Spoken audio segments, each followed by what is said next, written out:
विश्व बाल श्रम निषेध दिवस के अवसर पर शहर शहर कार्यक्रम किए जा रहे हैं, तो वहीं बाल संरक्षण आयोग द्वारा एक चिट्ठी जारी की गई है जिसमें कहा गया है कि किसी भी समाचार पत्र, सोशल मीडिया, इलेक्ट्रॉनिक मीडिया अथवा किसी भी एनजीओ द्वारा किसी बालक अथवा बालिका का चित्र प्रसारित नहीं किया जाएगा। सिटी चैनल से बात करते हुए बाल संरक्षण आयोग के अध्यक्ष डॉक्टर विशेष गुप्ता द्वारा कहा गया कि 1 जून 2021 को एक चिट्ठी जारी की गई है जिसमें कहा गया है कि किसी भी चैनल, सोशल मीडिया अथवा न्यूज़पेपर में बालक बालिका का फोटो, वीडियो अथवा ऑडियो प्रसारित नहीं किया जाना है। आयोग द्वारा निर्देश जारी किए गए हैं। अगर कोई बाल अधिकार कानून का उल्लंघन करता है तो ऐसे संस्थान अथवा व्यक्ति विशेष के खिलाफ बाल अधिकार कानून की धारा 74 की उपधारा 1 के अंतर्गत कार्यवाही की जाएगी। बाल संरक्षण आयोग के अध्यक्ष डॉक्टर विशेष गुप्ता कहते हैं कि बच्चे हमारा कल है और उनको संरक्षण देना हम सभी की जिम्मेदारी, इसलिए बाल मजदूरी या बच्चों को प्रताड़ित करने जैसी वीडियो, फोटो या नाम नहीं प्रसारित करने हैं। अगर कोई निर्देशों की अनदेखी करता है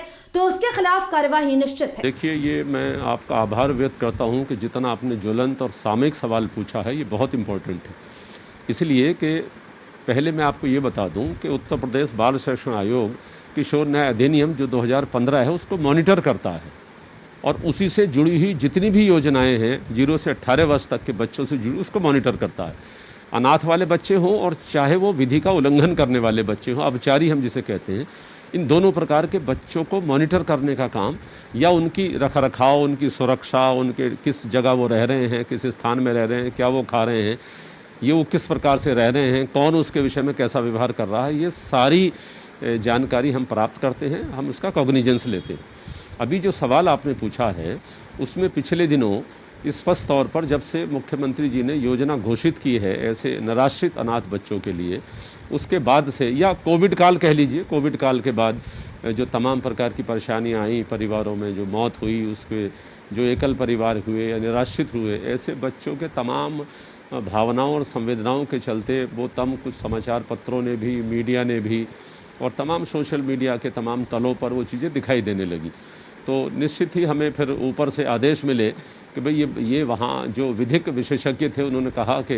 ये आयोग इसको मॉनिटर करे, मुख्यमंत्री जी के यहाँ से या बाकी सूचना विभाग से, कि हमें मॉनिटर करने की ज़रूरत है कि ऐसे बच्चों को किसी प्रकार से भी उसका फ़ोटो है, उसका नाम है, परिवार का नाम है, वो कहाँ है, कहाँ का रहने वाला है, हम किसी प्रकार से उसके चित्रों को, उसके फ़ोटो को, उसके नाम को उजागर नहीं कर सकते। और जे एक्ट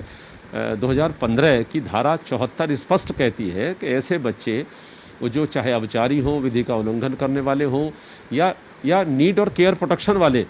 चाहे वो बच्चे ऐसे हों जिनको ज़रूरत है, जो गरीब हैं, जो बेसहारा हैं, इस तरीके के बच्चे, नीड एंड केयर प्रोटेक्शन वाले बच्चे, ऐसे बच्चों के चित्र ना दिखाए जाएंगे, ना प्रसारित किए जाएंगे, ना प्रकाशित किए जाएंगे। तो उत्तर प्रदेश बाल संरक्षण आयोग ने अभी 1 जून को एक पत्र जारी किया था और वो पत्र पूरे मीडिया संस्थान में, वो चाहे इलेक्ट्रॉनिक मीडिया हो, सोशल मीडिया हो, पुलिस विभाग हो, शिक्षा विभाग हो, सभी विभागों में वो पत्र गया है। और काफ़ी मैं ये तारीफ़ करना चाहता हूँ मीडिया भाइयों की कि उन्होंने अपने इलेक्ट्रॉनिक मीडिया है, जो प्रिंट में, उसमें निश्चित छापने बंद कर दिए हैं। बच्चों के दे सकते हैं कि वहाँ उस परिवार से हमें एक जानकारी मिली है। तो हमने उस पत्र में स्पष्ट कहा था कि ये जे एक्ट की धारा 74 का उल्लंघन है और हमने पुलिस से भी और प्रशासन से भी कहा था कि सभी मीडिया बंधुओं को बुलाया जाए और उनकी एक जागरूकता कार्यक्रम चलाया जाए ताकि वो आने वाले समय में बाकी लोगों को भी ये कहें कि भाई इस प्रकार के फ़ोटो नहीं छापे जा सकते, चित्र नहीं छापे जा सकते, परिवार का विवरण नहीं छापा जा सकता। और साथ ही हमने ये भी कहा कि जो ऐसे अनाथ बेसहारा बच्चों के लिए मुख्यमंत्री जी की बाल विकास योजना है, ऐसे सभी समाचार पत्रों की, मीडिया बंधुओं की जिम्मेदारी है कि सारे ऐसे तथ्य कलेक्ट करते हुए अनाथ बच्चों के, बेसहारा बच्चों के, एकल परिवारों के, वो प्रशासन के पास जमा कराएं और प्रशासन अपनी टीम भेजकर उन सारे बच्चों की स्क्रूटनी करेगा। क्योंकि स्क्रूटनी इसलिए करेगा कि वो पता चले आपने भी नाम दे दिया और वहाँ से हमने भी उसको आइडेंटिफाई कर लिया, तो डबल अगर उसको चीज़ें होंगी तो गलत संदेश जाएगा। तो इसलिए उनकी स्क्रूटनी करने के लिए स्पष्ट निर्देश जारी कर दिए हैं और जिलाधिकारी महोदय इसको व्यक्तिगत तौर पर अपनी टास्क फोर्स के माध्यम से इसको स्क्रूटनी कर रहे हैं। समाचार पत्र वाले अपने जितने बच्चे उनके पास कलेक्ट हुए हैं, नाम आए हैं, वो सब भेज रहे हैं और उसको बाल विकास योजना जो मुख्यमंत्री जी की है उससे लाभान्वित कराने की पूरी योजना है। तो ये एक पत्र हमने और जारी किया है अभी 10 तारीख को, जिसमें स्पष्ट कहा है कि हमने पूर्व पत्र भेजा था, उस पत्र के आधार पर मीडिया बंधुओं ने प्रकाशन बच्चों का करना बंद कर दिया है। लेकिन उसके बावजूद भी कुछ एनजीओ हैं,